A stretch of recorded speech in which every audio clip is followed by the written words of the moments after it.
10월 6일 저희들에게 주시는 하나님 말씀은 열왕기상 19장 1절로 10절까지 말씀입니다.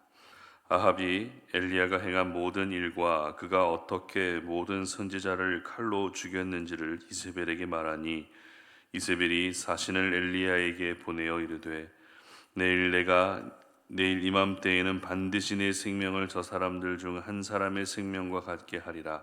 그렇게 하지 아니하면 신들이 내게 벌 위에 벌을 내림이 마땅하니라 한지라. 그가 이 형편을 보고 일어나 자기의 생명을 위해 도망하여 유다에 속한 브엘세바에 이르러 자기의 사환을 그곳에 머물게 하고 자기 자신은 광야로 들어가 하룻길쯤 가서 한 로뎀나무 아래에 앉아서 자기가 죽기를 원하여 이르되 여호와여 넉넉하오니 지금 내 생명을 거두시옵소서. 나는 내 조상들보다 낫지 못하니이다 하고 로뎀나무 아래에 누워 자더니 천사가 그를 어루만지며 그에게 이르되 일어나서 먹으라 하는지라. 본즉 머리맡에 숯불에 구운 떡과 한 병 물이 있더라. 이에 먹고 마시고 다시 누웠더니 여호와의 천사가 또다시 와서 어루만지며 이르되 일어나 먹으라. 네가 갈 길을 다 가지 못할까 하노라 하는지라. 이에 일어나 먹고 마시고 그 음식물의 힘을 의지하여 40주 40야를 가서 하나님의 산 호렙에 이르니라. 엘리야가 그곳 굴에 들어가 거기서 머물더니 여호와의 말씀이 그에게 임하여 이르시되 엘리야야 네가 어찌하여 여기 있느냐. 그가 대답하되 내가 만군의 하나님 여호와께 열심히 유별하오니 이는 이스라엘 자손이 주의 언약을 버리고 주의 제단을 헐미어 칼로 주의 선지자들을 죽였음이오며 오직 나만 남았거늘 그들이 내 생명을 찾아 빼앗으려 하나이다.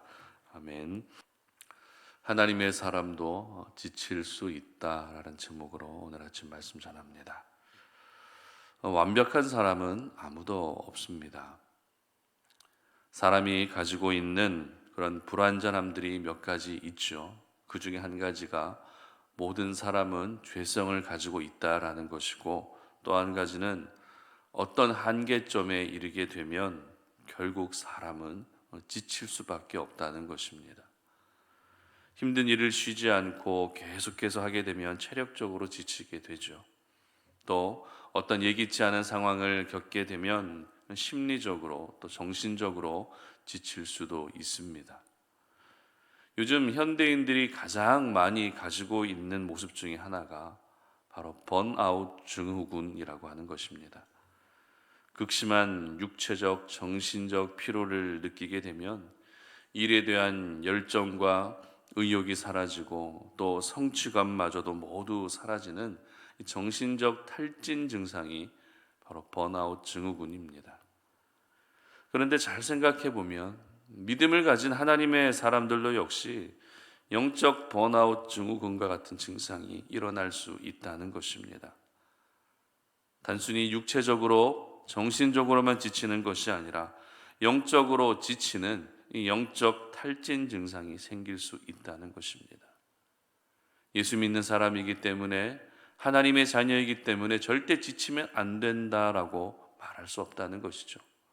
그런 모습을 다른 이들에게 보여주고 싶지는 않고 그런 모습을 인정하고 싶지는 않지만 우리 모두는 탈진 증상을 겪을 수 있다라는 것입니다. 오늘 본문의 엘리야가 바로 영적으로 탈진되고 또 지쳐있는 모습을 보여주고 있습니다. 특별히 이 위대한 선지자 엘리야가 지쳐있는 모습을 보면서 여러분이 엘리야를 바라보는 시선이 어떻게 하나님의 사람이 저렇게 지칠 수 있지, 저렇게 무너질 수 있지라고 하는 실망스러운 시선보다는 하나님의 사람도 얼마든지 지칠 수 있다라고 하는 긍휼의 마음을 가지고 엘리야를 바라볼 수 있었으면 좋겠습니다. 왜냐하면 저희들 역시 지칠 수 있기 때문입니다. 오히려 엘리야보다 우리가 더 쉽게 지칠 수 있고 우리가 더 쉽게 번아웃 될 수 있기 때문에 오늘 엘리야의 이야기가 다른 사람의 이야기가 아니라 바로 우리 자신의 이야기일 수도 있다는 것입니다. 그렇다면 엘리야는 왜 지쳤던 것일까요? 왜 영적 탈진 증상이 나타났던 것일까요? 그 이유는 바로 생명의 위협을 받고 있었기 때문입니다. 엘리야의 생명을 위협했던 사람은 바로 아합의 아내 이세벨이었습니다. 이 이세벨이 가지고 있었던 영적으로 어둡고 이 악한 존재감이 얼마나 강력했으면 이세벨의 말 한마디에 하나님의 사람 엘리야가 한순간에 흔들리고 말았던 것입니다. 오늘 본문 2절 말씀을 함께 보도록 합니다. 이세벨이 사신을 엘리야에게 보내어 이르되 내가 내일 이맘때에는 반드시 내 생명을 저 사람들 중 한 사람의 생명과 같게 하리라. 그렇게 하지 아니하면 신들이 내게 벌 위에 벌을 내림이 마땅하니라 한지라. 무슨 말입니까? 엘리야를 죽이겠다는 것입니다. 그것도 언제 죽일 것인지 그 때를 분명히 말하고 있고 반드시 죽일 것이라고 자기가 믿고 있는 신들에게 맹세까지 했다는 것입니다. 이 정도면 엘리야를 죽이고자 하는 이세벨의 마음이 확고하다라는 것을 알 수 있습니다. 여러분, 누군들 이렇게 나를 죽이려고 협박하고 있는데 마음이 평화로울 수 있겠습니까? 최근 우리 사회에 묻지마 칼부림과 같은 범죄 사건이 일어나면서 살인 예고 글이 인터넷과 SNS상에 무분별적으로 올라온 일이 있었습니다. 그 글에는 범죄 시간과 장소 그리고 범죄 대상까지 구체적으로 나와 있었습니다. 설령 이 살인 예고 글이 장난으로 올렸어도 그 글을 보는 사람들은 어떻습니까? 두려워질 수밖에 없습니다. 그 글이 나를 대상으로 올린 글이 아니라 할지라도 범죄 장소로 언급된 그곳에는 내가 절대 가지 말아야 되겠다라고 그렇게 누구나 생각을 할 수밖에 없다는 것입니다. 이처럼 살해 협박은 모든 사람을 두려움에 떨게 합니다. 엘리야도 마찬가지였습니다. 신실한 하나님의 사람 엘리야이지만 자신을 죽이겠다는 이세벨의 협박에 두려워질 수밖에 없었던 것입니다. 그리고 엘리야에게서 보여지고 있는 모습은 일단 피하고 보자는 것이었죠. 당연합니다. 그런데 문제는 피하는 것으로 끝나지 않았다는 것입니다. 4절 말씀을 함께 보도록 합니다.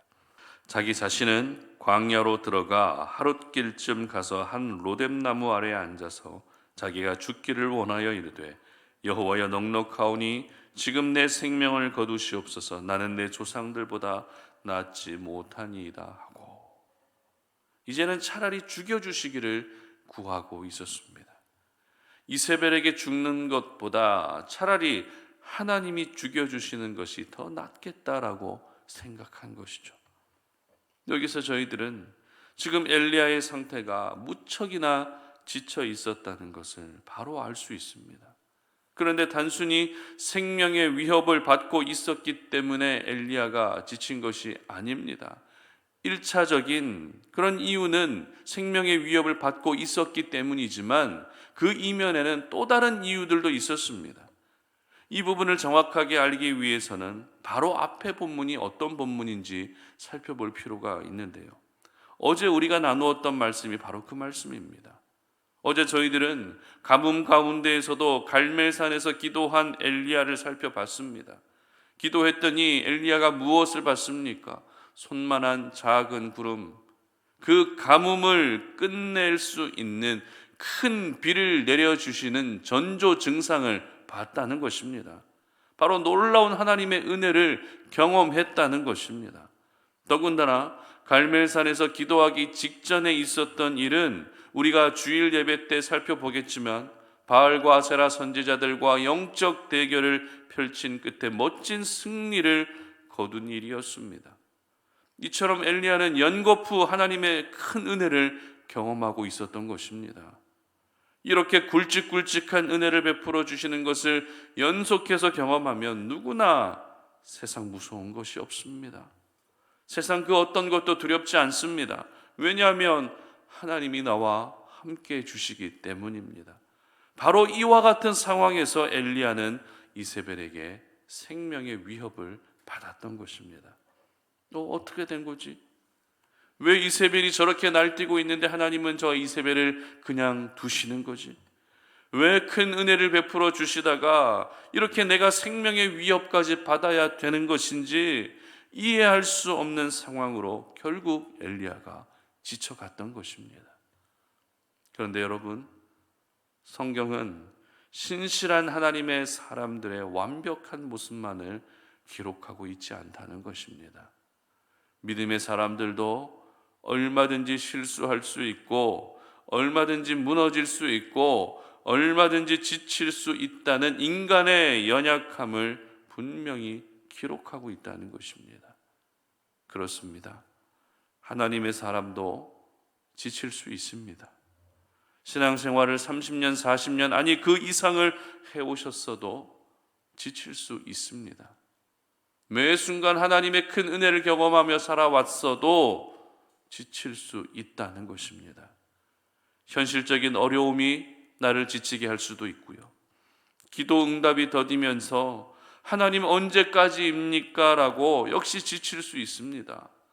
그리고 내가 생각한 것과 전혀 다른 방향으로 나의 상황을 몰아가신다면 우리는 또 지칠 수 있습니다. 그러므로 지치는 것은 절대 부끄러운 것이 아닙니다. 지치는 것 때문에 죄책감에 빠질 필요도 없고 지치는 내 모습 때문에 자괴감에 빠질 필요도 없다는 것입니다. 중요한 것은 지칠 수는 있어도 그 지쳐 있는 상황이 다시 나를 일어서게 하는 동기부여가 될 수 있어야 한다는 것입니다. 이게 중요한 겁니다.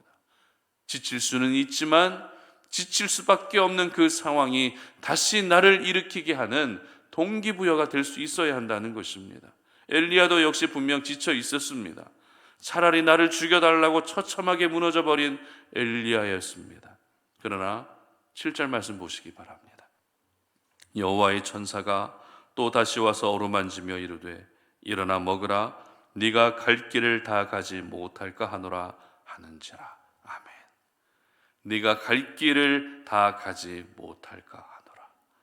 네가 갈 길을 다 가지 못할까 하노라. 무슨 말입니까? 엘리야가 가야 할 길이 있다는 것입니다. 지금은 비록 지쳐서 더 이상 나아갈 힘도 없고 의지도 사라진 상태지만 그럼에도 불구하고 엘리야가 반드시 가야 할 길이 있다는 것입니다. 그 길이 어떤 길입니까? 바로 하나님의 사명이 주어지는 호렙산으로 향하는 길이었습니다. 8절 보시기 바랍니다. 이에 일어나 먹고 마시고 그 음식물의 힘을 의지하여 40주 40야를 가서 하나님의 산 호렙에 이르니라. 아멘. 이처럼 엘리야는 지쳐 있었습니다. 그러나 엘리야의 지쳐 있음이 오히려 다시 일어설 수 있는 동기부여가 된 것입니다. 지칠 수밖에 없는 상황이지만 하나님은 지쳐 있는 그 자리에서 다시 엘리야를 일으켜 세우시고 사명의 자리였던 호렙산으로 향하게 하셨던 것입니다. 여러분, 다시 말씀드리지만 누구나 지칠 수 있습니다. 모든 사람은 완벽하지 않기 때문에 지금 내가 겪고 있는 상황들, 그 어려움들 때문에 지칠 수 있다는 것입니다. 그러나 하나님의 사람은 지칠 수는 있어도 완전히 쓰러지지는 않습니다. 왜입니까? 하나님이 다시 일으켜 세워주시기 때문입니다. 그러므로 지쳐있는 여러분의 지금의 이 상황을 부끄러워하지 마시고 엘리야가 지쳐있는 가운데에서도 하나님과 계속해서 소통했던 것처럼 여러분도 하나님과의 소통만큼은 절대 중단되지 않게 하시기를 바랍니다. 지쳐 있어도 하나님의 음성에 귀를 기울이시기를 바랍니다. 지쳐 있어도 하나님을 향해 여러분의 마음의 문을 활짝 열어두시기를 바랍니다. 지쳐 있어도 여러분이 가야 할 길을 포기하지 않으시기를 바랍니다. 그래서 지쳐 있는 이 시간이 오히려 여러분의 삶 가운데 영적인 전화위복이 되셔서 더욱더 단단해지시고 더욱더 성숙해지시고 그래서 하나님의 큰 은혜를 결국에는 경험할 수 있는 그런 귀한 은혜가 있으시기를 주님의 이름으로 축복합니다. 함께 기도하겠습니다. 하나님 아버지 감사합니다. 오늘도 우리가 이 아침에 주의 성전으로 올라와서 이 예배의 제단을 쌓으며 하나님 아버지 앞에 기도합니다. 하나님께 기도할 때 지쳐있는 우리의 모든 상황들, 나의 모습들을 주님 앞에 내어놓습니다. 너무나도 부끄럽고 너무나도 한심하기 짝이 없는 우리의 연약한 모습이지만, 그러나 우리의 이 연약함마저도 주님 앞에 내어드리며, 하나님, 나의 이 지쳐있음이 오히려 다시 일어설 수 있는 동기부여가 될 수 있게 하여 주시옵소서라고 주님 앞에 기도하며 나아가기를 원합니다. 로뎀나무 아래에 앉아서 차라리 나를 죽여주시기를 구했던 엘리야의 그 연약한 모습을 보며, 우리도 역시 삶 가운데에서 차라리 하나님 내가 죽는 게 더 낫겠습니다 라고 이렇게 마음을 먹을 때가 얼마나 많습니까? 하나님 아버지, 그러나 지칠 수 있는 상황 가운데에서도 나의 손을 꼭 붙들고 계시고 결국에는 나를 일으켜 주시는 하나님을 바라보며 다시 일어설 수 있는 저희들 되게 하여 주시옵소서. 로뎀나무에 영원히 앉아 있는 것이 아니라 하나님의 산 호렙으로 나아갈 수 있는 우리 성도님들의 믿음의 발걸음이 될 수 있도록 도와주시옵소서. 감사드리며 예수님의 이름으로 기도드립니다. 아멘.